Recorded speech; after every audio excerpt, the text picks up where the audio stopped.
Hey friends, welcome. I'm George and I've been cooking professionally for 37 years. And if you've ever wanted to make delicious fall off the bone ribs, I'm gonna show you how to do that. And as a bonus, just 2 ingredients. It's 2 Ingredient Tuesday.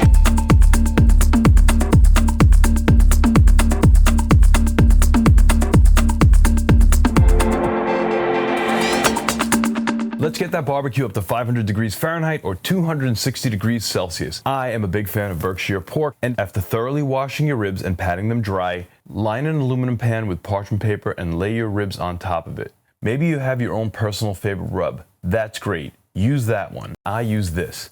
I bought this brand from Costco for years now, and even though I have no affiliation with this company, I want to thank them because they are one of the few delicious rubs on the market that do not use anti-caking agents or additives as part of their ingredients. Put a link to the rub in the description down below. I use it a lot, not just on pork, and I love it. With this one here, I go very liberal because it's not a salt-heavy rub. Do not forget to add rub to the bone side of the ribs as well.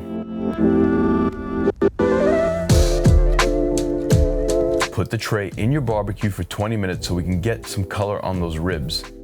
Drop the temperature from 500 on your barbecue to 350 degrees or around 175 degrees Celsius. Cover the ribs with another sheet of parchment paper, then foil. I never allow aluminum to come in direct contact with the food I prepare. Place the ribs back on the barbecue and keep an eye on that temp. This is actually a little easier to make in a home oven, but it'll taste a little bit better on a barbecue, and you will see why in a minute. Cook it for 2 imperial hours or 2 metric hours. Thank God we can finally agree on something.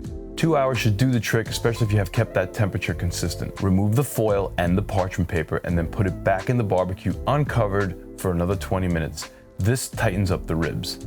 I think the last 20 minutes on the barbecue are what gives the ribs a nicer flavor than when they are tightened up in a traditional home oven. A really excellent bonus is to lightly coat the ribs with some barbecue sauce. This organic one is super yummy. Again, I bought it from Costco and have no affiliation with the company. I have also provided a link to it down below. My secret barbecue sauce is awesome and I highly recommend you try it. At the end of this video, you'll see a link to that video.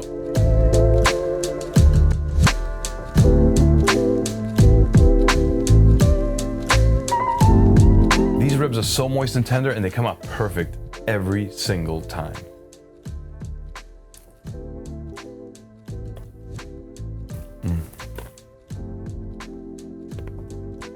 Delicious, fall off the bone, moist. Give it a go and leave your comment down below. Cheers.